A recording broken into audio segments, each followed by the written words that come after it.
We've looked at the real GDP of the economy. Now let's look at the movements of the real GDP of an economy. Do GDPs increase at the same rate all the time? Does it get quicker? Does it get slower?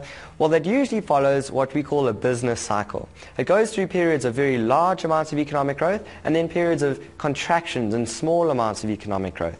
So this is known as the business cycle, and it has four components. It has a peak component, recession, trough, and recovery. So let's go through that. If we look at the value of real GDP and how it changes over time for an economy. So it might start at a peak.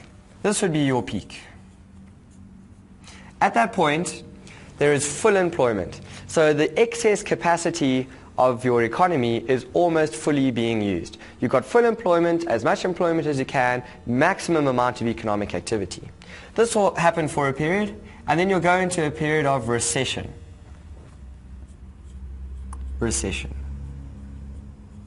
This is a period when there's a widespread contraction of business activity so that the output in all sectors of the economy starts to decrease and the amount of unemployment starts to increase. There aren't as many people employed.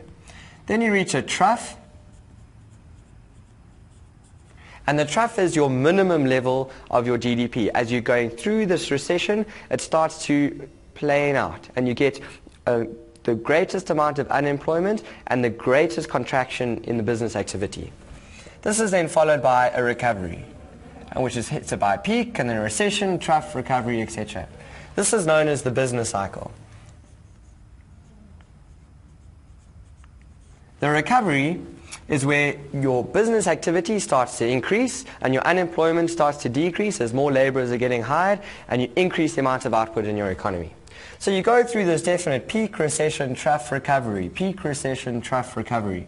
And that's the business cycle. At the moment in South Africa, we're very much at a peak. JSEs are hitting all-time highs, and if you can be able to tell when the recession is going to hit, you could be a very rich man.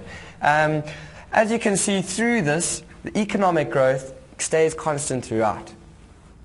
Economic growth can still increase over time on average. However, you might experience 1 year where economic growth is much higher, next year where it's lower, next year it's much higher, next year it's lower, etc. But there can still be economic growth in the system as a whole, but it will follow these definite patterns in this business cycle.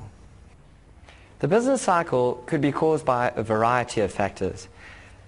The most important factor would probably be changes in overall total spending. Changes in spending will lead to changes in the amount of goods being bought, which will lead to changes in the amount of goods being produced. And those changes can be quite dramatic. Other factors that could influence the business cycle are the sporadic timing of innovations. Innovations can lead to sudden investment and sudden growth. If you think about the advent of the railway system and industrialization, that was through different types of innovations, but they don't occur at regular intervals in time. So the sporadic involvement of innovations could cause changes in the amount of overall spending and overall output production.